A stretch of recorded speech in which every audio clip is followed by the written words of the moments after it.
The way this woman claimed ownership of the store not only lacked conviction, but was so stubborn that it made everyone unable to stop laughing.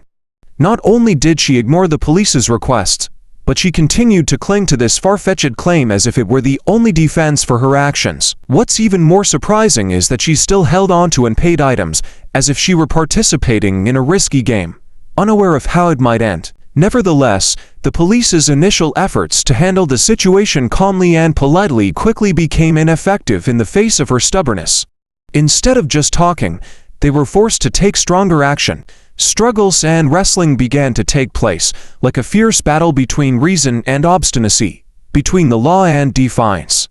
Time seemed to stand still as all eyes focused on the dramatic scene, making the atmosphere more tense and suffocating than ever. What started as an ordinary event in a store suddenly turned into a long-running play with absurd, laughable moments that could only happen in unforgettable moments. If William Shakespeare ever wrote a work blending tragedy and comedy, the character he created would surely be reminiscent of this woman. She was the perfect combination of sorrowful complaints and strong, dramatic resistance, as if she were participating in a WWE match. Every word she uttered seemed to carry a layer of pain, while every wriggling movement she made resembled a stage performance, both fierce and unbelievable. She didn't just say lines that seemed straight out of a classic tragedy. She also displayed loud acts of resistance, as if her life was in danger and out of control. The audience in the store, while trying to stay calm, didn't know whether to laugh at the absurdity of the situation or shake their heads in disbelief at her ridiculous actions. Her image, like a heroine in a modern play, left everyone unable to distinguish between tragedy and comedy, only feeling powerless in the face of the absurdity of it all. The contrast between the peaceful store environment and the chaos she caused not only highlighted the oddity of the situation, but also added to the dramatic tension of the story. The store, once a place where people came to seek comfort and relax in a quiet shopping space, suddenly became the stage for a chaotic performance. Neatly arranged shelves, delicate decorations, and the peaceful atmosphere were suddenly disrupted by a woman engaged in her wild antics. She didn't just walk into the store like any other customer. She immediately turned everything around her into a commotion. From being a shopper, like any other customer, she transformed into the main character of a comedy no one expected. Her actions, from picking out shoes, removing them, to justifying that her father owned the store, were unpredictable, like a script being rewritten on the spot. Especially her irrational statements and exaggerated reactions when questioned by the police, along with her stubbornness in refusing to cooperate, created undeniable humor. The image of her standing in the middle of the store, still resolutely clutching the unpaid items, facing the intervention of the police, resembles an impromptu play where every character could become part of this humorous story. To shift from peace to chaos, from a regular shopper to an actor in an unforeseen drama, makes the story surprising, interesting, and full of satire about how people sometimes turn a simple situation into a humorous tragedy no one would ever expect. The store employees, who were used to all kinds of customers and situations, couldn't hide their confusion when recounting this bizarre event. One of them recalled with an astonished look, she took off her old shoes, swapped them for a brand new pair, and left the old ones behind, as if she was making the worst trade deal in history. In this situation, she wasn't flustered or embarrassed. For her, this act seemed like a reasonable transaction, a perfect exchange, even though it was neither legal nor reasonable. However, the story didn't stop at the girl swapping shoes like an heir to a non-payment consumption culture. It wasn't a real-life version of trade in old for new that she had come up with. What amazed people more was that she didn't even try to hide her intentions. No receipt, no offer to pay, and especially, no sign of any attempt to engage in a fair transaction. She didn't even use fake money, like in Monopoly, where at least people pretend they're making a legal deal. In this case, the girl was perfectly fine with taking without giving anything back, making the situation not only unusual but also incredibly funny to those who witnessed it. She wasn't just exchanging shoes. Her action seemed like an unlimited shopping adventure in the store. After casually getting herself a new pair of shoes, she wandered around, as if she were the actual owner of the store. She picked up clothes without hesitation, seemingly without any doubt, as if they belonged to her. Not stopping there, she continued to take a belt bag and a small blanket, a pretty diverse collection of items, with no intention of stopping by the checkout counter. From the perspective of the store employees, this scene truly resembled a comedy play. Every step she took seemed like she was preparing for a mischievous grab and run performance. The employees must have tried their best to maintain composure as they watched her shamelessly take items without intending to pay, especially when she claimed she was waiting for her dad and acted as if the whole store belonged to her. Her excessive confidence only made the situation more bizarre and hard to believe. She didn't just treat the store like a personal playground, but also took it upon herself to control everything around her, from the items on the shelves to the people around her. If her behavior were to be interpreted, it would be a strange mix of a carefree shopping spree and a poorly scripted action movie. The scene resembled an action movie, but with all the dramatic elements overdone and lacking depth. The image of a woman entering the store, grabbing a new pair of shoes, then secretly swapping her own shoes without any attention or suspicion, seemed like an impromptu robbery, yet lacking the necessary decisiveness of a professional criminal. These actions were unprepared, without strategy, simply a naive shoe swap deal she hoped would end peacefully, without getting caught. Unfortunately, she didn't realize that not everything in life can be tailored to her expectations, and as in most stories, a happy ending only exists in dreams, not in the real world. When the police announced her arrest, her reaction was truly an unpredictable shock.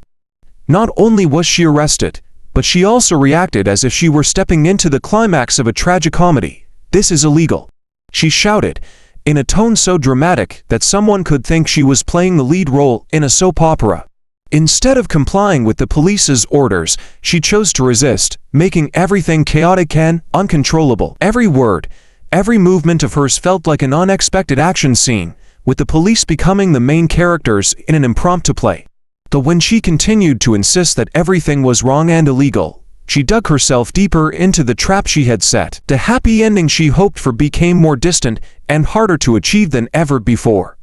In the end, this performance was not only a legal failure, but also a failure of her own in realizing that not every script can be rewritten to her liking. The officers, who were already accustomed to paradoxical and bizarre situations in their daily work, showed no signs of confusion in the face of her fierce resistance.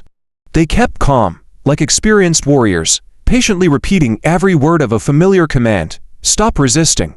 The phrase, though simple, created a rhythmic background, as if it were a repeating chorus to the endless tug-of-war between the two sides. In the tense atmosphere, the sound of these warnings echoed regularly, like an annoying song no one wanted to hear but couldn't avoid. However, it seemed the woman couldn't care less about these reminders.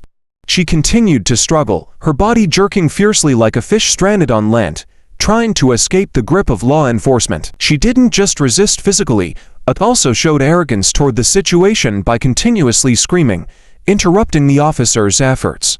What particularly stunned the entire police team was the question she asked in the midst of her panic: "Are you even real police?" This simple question carried a sense of sarcasm, as if she were challenging the legitimacy of the officers who were handcuffing her. The question not only reflected her confusion, but also showcased a bizarre attitude. She seemed to believe she was the one who was innocent, and the officers in front of her were the ones violating her freedom. These words, like an invisible punch, made the officers raise their eyebrows, but also confirmed their persistence and professionalism in handling the situation. From a simple struggle to arrest a criminal, this situation turned into a test of the calmness and patience of law enforcement officers as they faced not just physical resistance, but also mental challenges. Her question was like a surreal joke, a cryptic challenge that was not easy to grasp. The police officers, with their shiny badges, neatly pressed uniforms, and serious demeanor, were clearly the real deal, representatives of law and order. However, amidst the tension and serious actions, the girl deliberately defied everything, as if playing a dangerous game with reality. The words she spoke and her gestures were not admissions, but rather a test, an experiment not only with the officers' ability to control the situation, but also with their endurance and patience. She relentlessly repeated defiant words, as if each one was an arrow aimed directly at the limits of logic and reason. Every time she struggled to break free, every angry scream she uttered seemed to widen the gap between her and the officers, turning what should have been a simple arrest into a grueling test of stamina. The officers, though equipped with the necessary tools and authority, struggled not only with her physical strength, but also with their own turbulent emotions, caught between the severity of justice and the exhaustion of patience. It seemed that, in her eyes, the arrest was not the end, but rather a game to see how far she could push their limits, whether they could endure until the very end. She appeared to be playing a role, convinced that she could reverse the situation, turning this arrest into a negotiation where she could shift the balance in her favor. Perhaps she hoped her verbal dexterity and the surprise of the situation would cause the officers to rethink, step back, and accept a compromise. She was like an actor on stage, believing that with just a bit more dramatic flair, she could make everything change. But reality was far from what she imagined. And here's an unexpected spoiler for both her and the audience. The police officers, with their serious and professional attitude, were completely unaffected by her justifications. They were not swayed at all and were determined to carry out their duty, regardless of all her pleas and excuses. While she continued to play the negotiator, they were fully aware of their role as protectors of the law, not participants in the cunning game of criminals. The officers not only played their parts correctly, but also rose above the challenges she threw their way, bringing the encounter to a swift and decisive end. The struggle between the woman and the police quickly turned into a tense performance, both a physical confrontation and a psychological battle full of drama. On one side was the woman, trying to protect her freedom while willing to do anything to keep the last item she believed she deserved, an item she hadn't paid for, but one that had immense personal value in that moment. She wasn't just facing arrest, she seemed desperate, determined not to let anyone take away her entitlement, even if it was irrational. On the other side were the police officers, exhausted not just from the physical effort of restraining her but from playing the reluctant role of parents trying to teach and tame a rebellious child who refused to follow any rules. They weren't just dealing with a routine arrest. They were managing this situation with a level of patience and strategy that could only be described as parental, trying to remain calm as the child misbehaved. She thrashed and screamed as if every word and movement of hers was a declaration of the injustice she felt. Her body twisted and contorted in illogical ways, like a snake that was hard to catch, hoping to find some gap through which to escape the encirclement. Each time the officers grabbed her hand, she fought back as though she would sacrifice everything to avoid being handcuffed, intensifying the struggle with no end in sight. For the officers, handcuffing her felt like participating in an unfair wrestling match, where the struggle was not just about strength, but also about unrelenting patience. The officers were not just facing a stubborn woman. They were also wrestling with her repeated, rigid, and unreasonable arguments, as if she was trying to make herself believe in things that were impossible. "My dad owns this store," she shouted, her voice firm but unable to hide the growing panic within. "This is illegal." A statement she didn't fully understand, but used as an excuse for her actions. These words continued to circle around, like a cheap movie that the lead actor couldn't escape. Even her vague, unclear screams mixed into the tense atmosphere, causing not only the officers, but everyone nearby to shake their heads. On the officers' foreheads, beads of sweat began to trickle down, reflecting the heavy pressure they were under in this situation. Every move required intense focus, but the physical and mental fatigue was slowly draining their strength. They weren't just struggling with a single individual. They were enduring confusing, baseless arguments. Meanwhile, their colleagues exchanged tired glances, each look silently encouraging the other in the middle of this chaotic storm. Everyone in the room could feel the overwhelming tension, but they remained steadfast, trying to close this chapter in the only way they could, an inevitable conclusion. Despite the constant resistance, one of the onlookers remarked, "Should we call the firefighters? They'd probably handle the fire she's starting much better," which initially seemed like a light-hearted joke but carried a deeper meaning. Though humorous, this comment reflected the helplessness of those present. They couldn't do anything but watch as the girl displayed her anger and stubbornness, as if they were facing an actual fire that they didn't know how to extinguish. Surely, no one wanted to be in this situation, but they had no choice but to try to stop the ongoing chaos. This sense of helplessness turned into palpable fatigue as the struggle between the police and the girl continued. Finally, through persistence and coordinated efforts, the police were able to complete their task. But much like a high-intensity workout session, the whole team went through every tense moment as if their bodies were stretched to the breaking point. The efforts to restrain the girl, who never stopped struggling and resisting, were not just a physical battle but a mental challenge.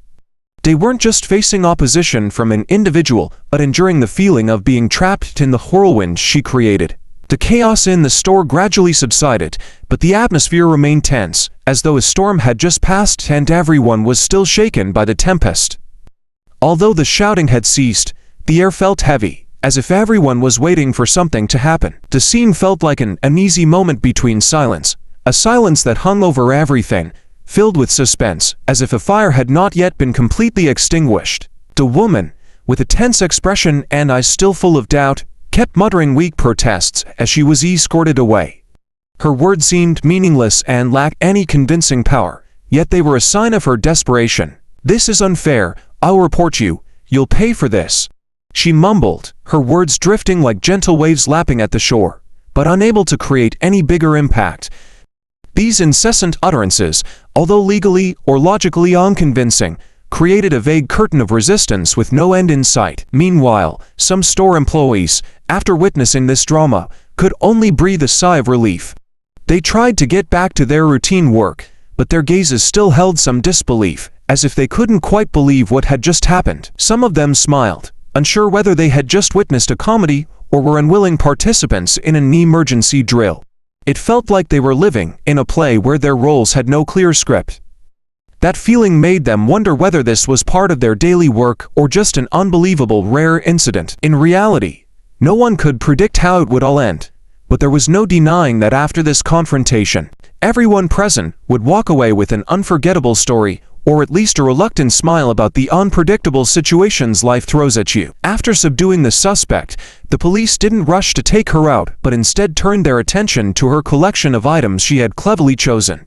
Before them was a chaotic mix of things you would expect from a spontaneous shopping spree. Pristine new shoes, a soft winter coat, several unusual clothing items, and a thin blanket, all with one common feature: they were purchased without ever passing through a checkout. These items weren't just ordinary fashion. This collection looked like a work of art carefully arranged by the woman herself, with selections made spontaneously yet strategically. A high-end pair of sneakers, a luxurious wool coat, and a soft blanket that seemed to have just come out of a home goods store. They all exuded the superficiality of someone trying to create the perfect outfit without spending a penny. It was hard not to be amazed at her creativity, as these items were not only necessities, but also things someone wanting to show off their taste and class would pick, all without considering the need to pay.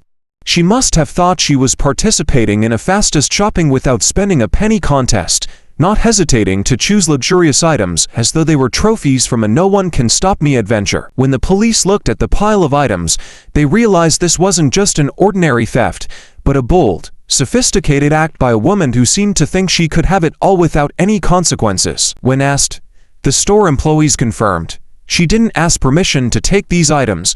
Permission. Perhaps to her, the store was no different than a free giveaway fair. Shoes, take them. Blanket, definitely. Clothes, why not? She acted as if she were in a supermarket competition, where the sole goal was to grab as much as possible in the shortest time. One employee recalled, she walked around, collecting things as if it were her home, and then changed her shoes right in the store without any shame. This detail made the police officers chuckle ironically. Meanwhile, the suspect stubbornly insisted that she hadn't done anything wrong, perhaps believing that her "my dad owns the store" act would make everyone back down. Eventually, the stolen items were collected by the store employees and carefully inventoried.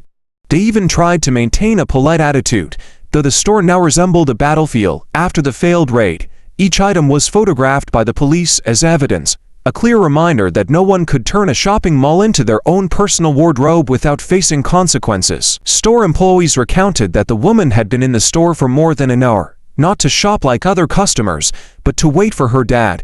This was hardly a convincing explanation, especially considering her method of waiting involved wandering around the store, constantly picking up items and putting them in her bag.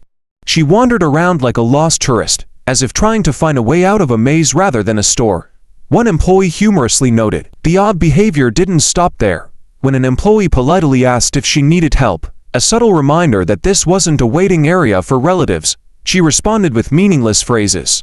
One employee even joked that her words sounded like an ancient language just unearthed from a lost civilization. Her strange actions drew the attention of the entire staff, especially when she started heading towards the exit with several unpaid items. She had even swapped her own shoes for a new pair from the store, leaving the old ones as a trace.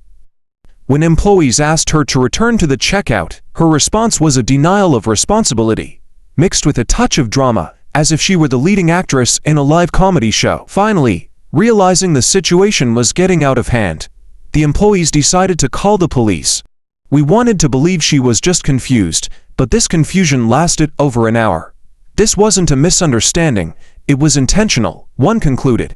The group couldn't help but laugh when recalling how she justified herself by saying she was waiting for her dad, even though her actions showed she intended to leave without paying. In the end, the woman was charged with theft, obstructing an officer, and resisting arrest. Despite loudly proclaiming her innocence, her actions resembled an unanticipated performance, exhausting everyone from the store employees to the police and even the witnesses. She went from an odd shopper to the main star in a comedy without an audience, just disapproving glances and helplessness. When it was all over, a police officer sighed and delivered a sarcastic remark. At least she didn't claim ownership of the police station. This remark felt like the perfect ending to the chaotic morning, where reason and logic seemed to have disappeared in every action of the woman. There were no applause, no formal curtain call. Her performance ended in the suffocating silence of the police car, where she was taken away with handcuffs gleaming like stage lights. Her shopping journey not only left the store in disarray, but also created a story that both the police and the store employees would repeat, not because of her boldness, but because of the absurdity that was almost laughably illogical. In the end, after efforts to subdue and gather evidence, the woman was faced with charges of theft, obstruction of justice, and resisting arrest. Although she stubbornly maintained her innocence and presented unbelievable arguments, the undeniable truth was clear. Her actions were not only a violation of the law but also displayed a blatant disregard for the hard work and efforts of others. The lesson to be learned from this incident is that the truth cannot be altered by excuses or absurd justifications. Attempting to bend the law to unlawfully acquire property not only leads to serious consequences but also damages trust and relationships between individuals. This act also reminds us of the importance of respecting the efforts and rights of others, and understanding that nothing in society is truly free, with violations always being met with appropriate legal action.